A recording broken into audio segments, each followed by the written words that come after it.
ಎಲ್ಲರಿಗೂ ನಮಸ್ಕಾರ. Welcome back to Pedanagari foods. ನಾನು ಗೀತಾ. ಇವತ್ತಿನ ರೆಸಿಪಿ ಬ್ರೆಡ್ ಆಮ್ಲೆಟ್. ಇದನ್ನ ತುಂಬ ಸಿಂಪಲ್ಲಾಗಿ ಹಾಗೆ ಟೇಸ್ಟಿಯಾಗಿ ಹೇಗೆ ಮಾಡ್ಕೊಳ್ಳೋದು ಅಂತ ನೋಡೋಣ ಬನ್ನಿ. ಅದಕ್ಕೂ ಮುಂಚೆ ಯಾರಾದರೂ ನನ್ನ ಚಾನಲ್ನ ಹೊಸಬರು ನೋಡ್ತಾ ಇದ್ದರೆ ಬೇಗ ಸಬ್ಸ್ಕ್ರೈಬ್ ಮಾಡ್ಕೊಳ್ಳಿ. ಪಕ್ಕದಲ್ಲಿರೋ ಬೆಲ್ ಬಟನ್ ಒತ್ತಿ ಆಲ್ ಅಂತ ಸೆಲೆಕ್ಟ್ ಮಾಡಿ. ಅಂದರೆ ನಾನು ಯಾವಾಗ ರೆಸಿಪಿ ವಿಡಿಯೋ ಅಪ್ಲೋಡ್ ಮಾಡ್ತೀನಿ ಆವಾಗ ನಿಮಗೆ ನೋಟಿಫಿಕೇಷನ್ ಬರುತ್ತೆ. ಆವಾಗ ಫಸ್ಟ್ ವಿಡಿಯೋನ ನೀವೇ ನೋಡ್ಬೋದು. ಬನ್ನಿ ಹಾಗಿದ್ದರೆ ರೆಸಿಪಿನ ಸ್ಟಾರ್ಟ್ ಮಾಡೋಣ. ಮೊದಲಿಗೆ ನಾನು ಇಲ್ಲಿ ಒಂದು 2 ಸ್ಲೈಸಸ್ನ ಬ್ರೆಡ್ ತೊಗೊಂಡಿದ್ದೀನಿ ಬ್ರೆಡ್ ಆಮ್ಲೆಟ್ ಮಾಡ್ಕೊಳ್ಳಿಕ್ಕೆ. ನೆಕ್ಸ್ಟ್ ನಾನಿಲ್ಲಿ ಒಂದು ಬೌಲ್ ತೊಗೊಂಡಿದ್ದೀನಿ. ನಾನಿಲ್ಲಿ ಒಂದು 2 ಮೊಟ್ಟೆನ ಯೂಸ್ ಮಾಡ್ತಾಯಿದ್ದೀನಿ.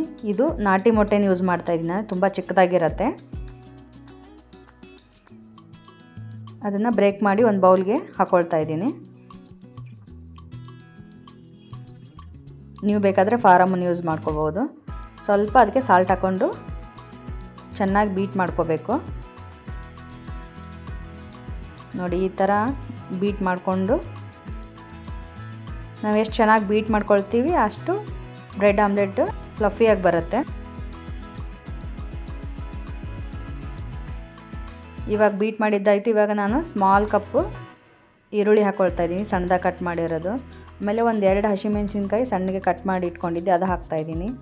ಆಮೇಲೆ ಕಟ್ ಮಾಡಿರ್ತಕ್ಕಂಥ ಕೊತ್ತಂಬರಿ ಸೊಪ್ಪು ಹಾಕ್ತಾಯಿದ್ದೀನಿ. ಹಾಕಿಬಿಟ್ಟು ಇನ್ನೊಂದು ಸಲ ಚೆನ್ನಾಗಿ ಇದನ್ನು ಮಿಕ್ಸ್ ಮಾಡಿ ಬೀಟ್ ಮಾಡ್ಕೋಬೇಕು. ನೋಡಿ ಈ ಥರ ನಾನು ತೋರಿಸ್ತಾ ಇದ್ದೀನಿ ಅಂದರೆ ವಿಡಿಯೋದಲ್ಲಿ ಆ ಥರ ಚೆನ್ನಾಗಿ ಬೀಟ್ ಮಾಡಿಕೊಂಡು ನೋಡಿ ಇವಾಗ ಮಿಕ್ಸರ್ ರೆಡಿ ಆಯಿತು.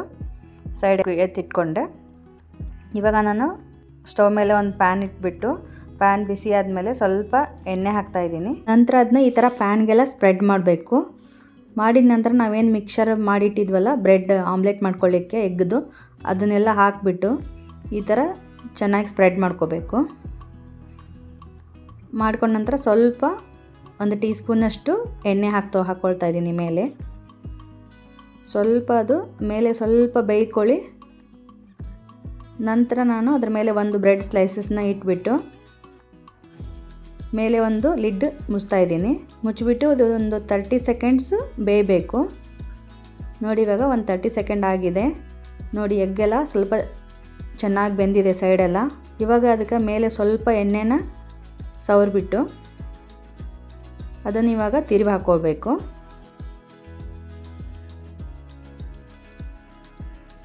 ನೋಡಿ ಈ ಥರ ತಿರುವಿ ಹಾಕ್ಕೊಂಡು ಸೈಡ್ಸ್ ಎಡ್ಜಸ್ ಎಲ್ಲ ಚೆನ್ನಾಗಿ ಬೇಯಿಸ್ಕೋಬೇಕು. ಆಮ್ಲೆಟ್ ಮಾಡ್ಕೋಬೇಕಾದ್ರೆ ಫ್ಲೇಮ್ ಮೀಡಿಯಮ್ಮಾಗಿ ಇಟ್ಕೋಬೇಕು, ಅಂದರೆ ಮೊಟ್ಟೆ ಎಲ್ಲ ಚೆನ್ನಾಗಿ ಬೇಯುತ್ತೆ ಒಳಗಡೆ. ನಾನು ಆಲ್ರೆಡಿ ಇನ್ನೊಂದು ರೀತಿ ಬ್ರೆಡ್ ಆಮ್ಲೆಟ್ ಮಾಡೋದನ್ನು ಆಲ್ರೆಡಿ ನಾನು ಚಾನಲಲ್ಲಿ ಅಪ್ಲೋಡ್ ಮಾಡಿದ್ದೀನಿ, ಬೇಕಿದ್ದರೆ ಒಂದ್ಸಲ ಚೆಕ್ ಮಾಡ್ಕೊಳ್ಳಿ. ನೋಡಿ ಇನ್ನೊಂದು ಸಲ ನಾನು ತಿರುವಿ ಹಾಕ್ಬಿಟ್ಟು ಇವಾಗ ಬ್ರೆಡ್ ಆಮ್ಲೆಟ್ ರೆಡಿ ಆಗಿದೆ. ನಾನು ರಿಮೂವ್ ಮಾಡ್ತಾ ಇದ್ದೀನಿ. ನೋಡಿ ಕಲರ್ ಎಷ್ಟು ಚೆನ್ನಾಗಿ ಬಂದಿದೆ, ನೋಡಿದ್ರೇ ತಿನ್ನಬೇಕು ಅನ್ನಿಸ್ತಾ ಇದೆ. ಮಕ್ಕಳಿಗೆಲ್ಲ ಈ ಥರ ಮಾಡಿಕೊಟ್ರೆ ತುಂಬ ಇಷ್ಟಪಟ್ಕೊಂಡು ತಿಂತಾರೆ. ಸ್ಕೂಲ್ ಲಂಚ್ ಬಾಕ್ಸ್ಗೆ, ಆಮೇಲೆ ಈವ್ನಿಂಗ್ ಟೈಮ್ ಸ್ನ್ಯಾಕ್ಸ್ಗೆ, ಬ್ರೇಕ್ಫಾಸ್ಟ್ಗೆ ಈ ಥರ ನೀವು ಮಾಡ್ಕೋಬೋದು. ತುಂಬ ಹೆಲ್ದಿಯಾಗಿರುತ್ತೆ, ಹಾಗೆ ಅಷ್ಟೇ ಈಸಿ, ಅಷ್ಟೇ ರುಚಿಯಾಗಿರುತ್ತೆ. ನೋಡಿದ್ರಲ್ಲ ಸಖತ್ ಟೇಸ್ಟಿಯಾಗಿ ಹಾಗೆ ಅಷ್ಟೇ ಸಿಂಪಲ್ಲಾಗಿ ಮಾಡ್ಕೊಳ್ಳುವಂಥ ಬ್ರೆಡ್ ಆಮ್ಲೆಟ್ ರೆಡಿ ಆಗೋಯಿತು. ತುಂಬ ಸಿಂಪಲ್ಲಾಗಿ ಮಾಡ್ಕೊಳ್ಳೋವಂಥದ್ದು ತುಂಬಾ ರುಚಿಯಾಗಿರುತ್ತೆ. ನೀವು ಬೇಕಾದರೆ ಒಂದ್ಸಲ ಟ್ರೈ ಮಾಡಿ ನೋಡಿ, ಹಾಗೆ ಹೇಗೆ ಬಂತು ಅಂತ ಕಮೆಂಟ್ ಮಾಡಿ ತಿಳಿಸಿ. ಮತ್ತೊಂದು ರೆಸಿಪಿಯೊಂದಿಗೆ ಮತ್ತೆ ಬರ್ತೀನಿ. ಅಲ್ಲಿವರೆಗೂ take care, bye, thank you.